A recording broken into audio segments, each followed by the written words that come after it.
Order ഫ്ലോയ്ക്ക് വേണ്ടിയിട്ട് Ninja trader open ചെയ്യുന്ന സമയത്ത് നിഞ്ച ട്രേഡറിൻ്റെ കൂടെ MZ പാക്കാണ് നമ്മൾ ഉപയോഗിക്കുന്നത്. സോ അത് ഉപയോഗിക്കുന്ന സമയത്ത് ചില സമയങ്ങളിൽ ഓപ്പൺ ആകുന്ന സമയത്ത് ഒരു ഗ്ലിച്ച് വരാൻ സാധ്യതയുണ്ട്. ബാങ്ക് നിഫ്റ്റി നമുക്ക് ഓപ്പൺ ആയിരിക്കുന്നത് പെർഫെക്റ്റ് ആയിട്ട് തന്നെയാണ്. അതേസമയം നിഫ്റ്റിയുടെ ചാർട്ട് നോക്കിയേ, എല്ലാ ക്യാൻഡിൽസും ക്ലബ് ആയിട്ടാണ് വന്നേക്കുന്നത്. അതായത് ഒന്നിന് മുകളിൽ ഒന്നെന്നുള്ള രീതിയിലാണ് വന്നേക്കുന്നത്. നമ്മൾ ഉപയോഗിക്കുന്ന ഡാറ്റ വെണ്ടർ അവിടെ നിന്ന് വരുന്ന ഒരു ചെറിയൊരു ടെക്നിക്കൽ ഗ്ലിച്ച് മാത്രമാണ്.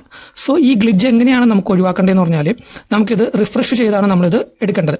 അതിന് വേണ്ടിയിട്ട് നമ്മൾ സാധാരണ നമ്മൾ ഉപയോഗിക്കുന്നത് 5 മിനിറ്റ്സ് ചാർട്ടായിരിക്കും നമ്മൾ ഓപ്പൺ ആക്കുന്നത്. അപ്പോൾ ആ 5 മിനിറ്റ്സ് ചാർട്ട് ഓപ്പൺ ആക്കിയാൽ പോലും ഇതേപോലെ ആയിരിക്കും കിട്ടുന്നത്. അങ്ങനെയാണെന്നുണ്ടെങ്കിൽ നമ്മൾ ടോപ്പിൽ ചെന്നിട്ട് സെലക്ട് ചെയ്തിട്ട് നമ്മൾ ടൈം ഫ്രെയിം നമ്മൾ 1 മിനിറ്റിലേക്ക് ചേഞ്ച് ചെയ്യുക. 1 മിനിറ്റിലേക്ക് ചേഞ്ച് ചെയ്ത് കഴിയുമ്പോഴേക്കും അത് 1 മിനിറ്റ് ചാർട്ടിലേക്ക് ചിലപ്പോൾ ക്ലിയർ ആയിട്ട് കിട്ടും. ഇനി അഥവാ ഇത് ക്ലിയർ ആയിട്ട് കിട്ടിയില്ല എന്നുണ്ടെങ്കിൽ നമ്മൾ ജസ്റ്റ് ഒന്ന് അഡ്ജസ്റ്റ് ചെയ്ത് ഒന്ന് റിഫ്രഷ് കൊടുക്കുക. റീലോഡ് ഓൾ ഹിസ്റ്റോറിക്കൽ ഡാറ്റ കൊടുത്തു കഴിഞ്ഞാൽ അത് റിഫ്രഷ് ആവും. ആ റിഫ്രഷ് ആയി കഴിഞ്ഞതിന് ശേഷം അതും ക്ലിയർ ആണെന്നുണ്ടെങ്കിൽ നമ്മൾ അടുത്ത ടൈം ഫ്രെയിമിലേക്ക് നമ്മളൊന്ന് മാറ്റുക. അതായത് 1 മിനിറ്റ് മാറ്റിയിട്ട് നമ്മൾ നെക്സ്റ്റ് 3 മിനിറ്റ്സിലേക്ക് നമ്മൾ മാറ്റി കൊടുക്കുക. 3 മിനിറ്റ്സിലേക്ക് മാറ്റി കഴിയുമ്പോഴേക്കും അത് ലോഡ് ആകുമ്പോഴേക്കും അതും 3 മിനിറ്റ്സും കറക്റ്റ് ആയിട്ടാണ് വന്നേക്കണമെങ്കിൽ നമുക്ക് കുഴപ്പമില്ല. ഇനി അഥവാ അത് വന്നിട്ടില്ല എന്നുണ്ടെങ്കിൽ നമ്മൾ ടൈമിലും ഡേറ്റ് ആൻഡ് ടൈമിലും പ്രൈസിലും ഒന്ന് അഡ്ജസ്റ്റ് ചെയ്തതിന് ശേഷം നമ്മൾ റീലോഡ് ഓൾ ഹിസ്റ്റോറിക്കൽ ഡാറ്റ ഒന്നും കൂടി കൊടുക്കുക.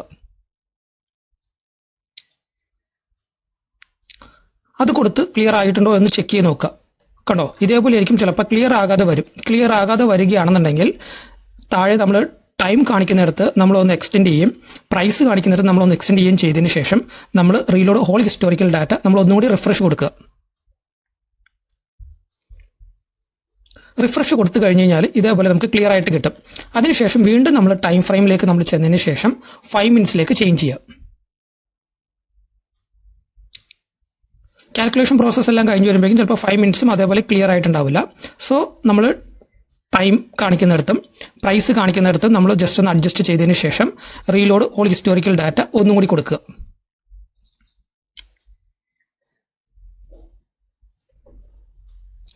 ഇത് നമ്മളൊരു 2-3 ടൈംസ് നമ്മൾ ചിലപ്പോൾ ചെയ്യേണ്ടി വരും. എന്നാൽ മാത്രമേ നമുക്ക് ആ ഒരു ഗ്ലിച്ച് മാറിയിട്ട് പെർഫെക്റ്റ് ചാർട്ടായിട്ട് കിട്ടത്തുള്ളൂ. സോ അത് കിട്ടുന്നത് വരെ നമ്മളൊന്ന് ടൈം അഡ്ജസ്റ്റ് ചെയ്തും അതേപോലെ തന്നെ ടൈം ഫ്രെയിം അഡ്ജസ്റ്റ് ചെയ്തും നമ്മളൊന്ന് ക്ലിയർ ചെയ്ത് കഴിഞ്ഞതിന് ശേഷം ചാർട്ടിൽ റൈറ്റ് ക്ലിക്ക് ചെയ്തിട്ട് റീലോഡ് ഓൾ ഹിസ്റ്റോറിക്കൽ ഡാറ്റ കൊടുത്തു കഴിഞ്ഞാൽ ഇതേപോലെ നമുക്ക് വേണ്ട 5 മിനിറ്റ്സ് ചാർട്ടിൽ ക്ലിയർ ആയിട്ടുള്ള ഡാറ്റ നമുക്ക് ലഭിക്കും. ഇതൊരു ചില സമയങ്ങളിൽ മാത്രം വരുന്ന ഒരു ടെക്നിക്കൽ ഗ്ലിച്ച് മാത്രമാണ്. അത് നമ്മൾ ഇതേപോലെ റിഫ്രഷ് ചെയ്ത് മാത്രം നമ്മൾ ചെയ്താൽ മതിയാക്കും. മെയിനായിട്ട് നിഫ്റ്റിയുടെ ചാർട്ട് ഓപ്പൺ ചെയ്യുമ്പോഴായിരിക്കും ഈ ഒരു പ്രോബ്ലം നമ്മൾ കാണുന്നത്. ബാങ്ക് നിഫ്റ്റിയുടെ ചാർട്ട് ഓപ്പൺ ആകുമ്പോൾ ആ ഒരു പ്രോബ്ലംസ് ഒന്നും ഉണ്ടാവില്ല, ഡയറക്റ്റ് ആയിട്ട് അത് ഓപ്പൺ ആകും. ദാറ്റ് മീൻസ് എന്ന് വെച്ചാൽ നമ്മുടെ സോഫ്റ്റ്വെയർ വർക്കിംഗ് കറക്റ്റ് ആയിരിക്കും.